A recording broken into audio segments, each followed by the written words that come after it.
और इसीलिए सलाह के बारे में एक दो बात मैं आपको सुनाऊंगा। समस्या का समाधान इस बात पर निर्भर करता है कि आपका सलाहकार कौन है। जीवन में कोई समस्या आती है तो समस्या का समाधान इस बात पर निर्भर करता है कि आपका सलाहकार कौन है। दुर्योधन शकुनी की सलाह लेता था और अर्जुन भगवान श्री कृष्ण की सलाह लेता था, है ना। समस्याएं बहुत आई पांडवों के जीवन में, किंतु वो हर पल पांडवों भगवान श्री कृष्ण की सलाह लेते थे, तो हर समस्या का समाधान मिलता था, हर समस्या का समाधान मिलता था। और दुर्योधन के पास ऐसे आप देखेंगे तो कोई समस्या थी ही नहीं, समस्याएं वो खड़ी करता था, उसके जीवन में कोई समस्याएं थी नहीं, किंतु फिर भी जो समस्याएं वो खड़ी करता था ईर्ष्या के कारण, द्वेष के कारण, और उसका समस्या का समाधान के लिए वो सलाह शकुनी की लेता था। कोई भी समस्या में वो सफल नहीं हुआ मरते दम तक। एक बार तो उन्होंने मामा शकुनी से अंत में कहा भी था कि मामा आज दिन तक आपका कोई भी खेल सफल नहीं हुआ है, कोई भी खेल आपका सफल नहीं हुआ, क्योंकि वो सलाह देने वाला आदमी दुर्जन था। इसीलिए सलाह किसकी लेनी चाहिए वो बहुत ख्याल रखना। कोई कोई लोग अच्छी सलाह भी नहीं देते हैं, अच्छी सहाय तो नहीं करते हैं, अच्छी सलाह भी नहीं देते हैं। और इसीलिए किसी ने कहा है कि मंजिलों से गुमराह कर देते हैं कुछ लोग, मंजिलों से गुमराह कर देते हैं कुछ लोग। हर किसी से रास्ता पूछना अच्छा नहीं होता, हर किसी से रास्ता पूछना अच्छा नहीं होता, मंजिलों से गुमराह कर देते हैं कुछ लोग। हमारी जो मंजिल होती है वहाँ पहुँचने नहीं देते हैं, गुमराह कर देते हैं, अन्य रास्ते पर हमको ले जाते हैं। इसलिए सलाह लेने में भी, सलाह देने में भी ध्यान रखना चाहिए और सलाह लेने में भी ध्यान रखना चाहिए। कोई कोई लोग जो दुर्जन होते हैं वो अच्छी सलाह भी नहीं देते।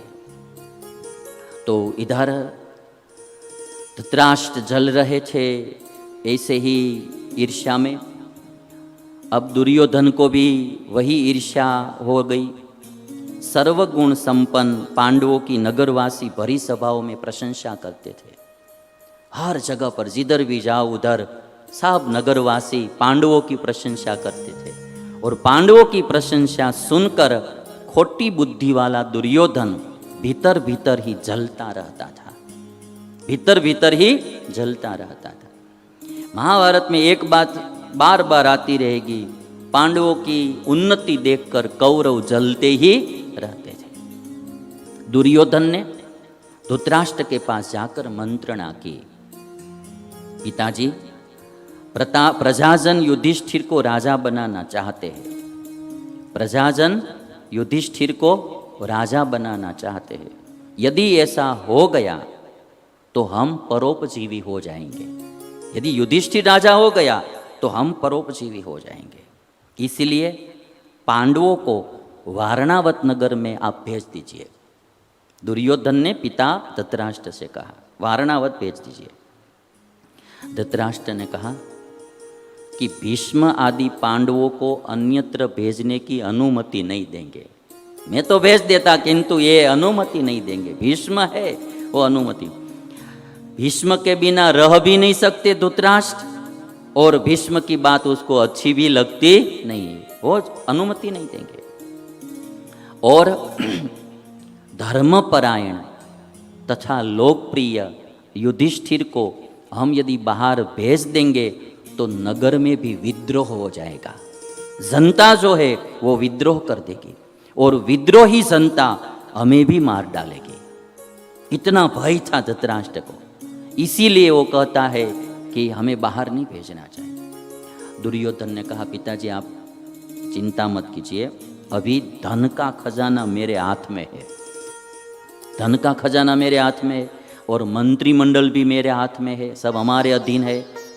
मैं अर्थ और सम्मान द्वारा समस्त प्रजा का आदर सत्कार करूंगा और प्रजा को हमारे पक्ष में ले लूंगा।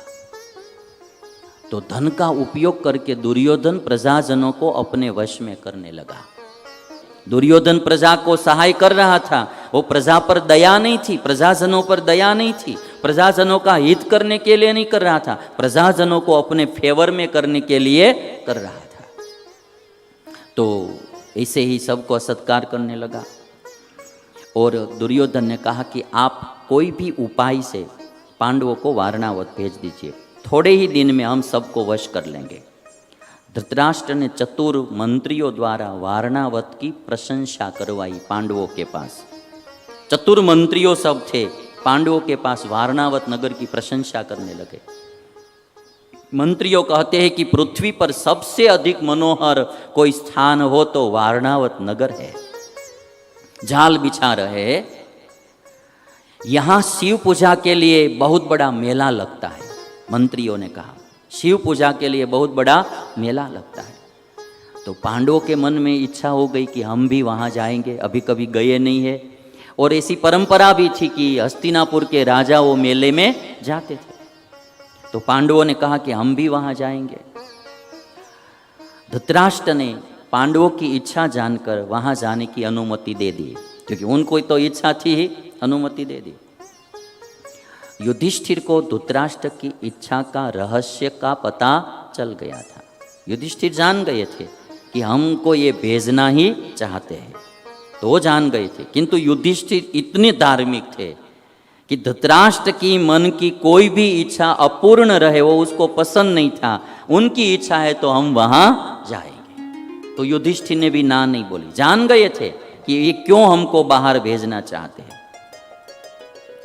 अभी पांडव लोग वारणावत जाने के लिए तैयार हुए। जाते समय भीष्म विदुर के पास आशीर्वाद मांगे हैं पांडवों ने, और कहा कि हमको आप आशीर्वाद दीजिए, दादा भीष्म के पास और विदुर जी के पास। पांडवों ने कहा कि आपके आशीर्वाद से हमारी वृद्धि होगी और पाप का हम पर जोर नहीं चल सकेगा। आपके आशीर्वाद से हमारी वृद्धि होगी और पाप का हम पर कोई जोर नहीं चल सकेगा। दो बात बताई आशीर्वाद के लिए। ये बात सबको याद रखने की जरूरत है। आशीर्वाद की एक बड़ी भूमिका होती है जीवन में।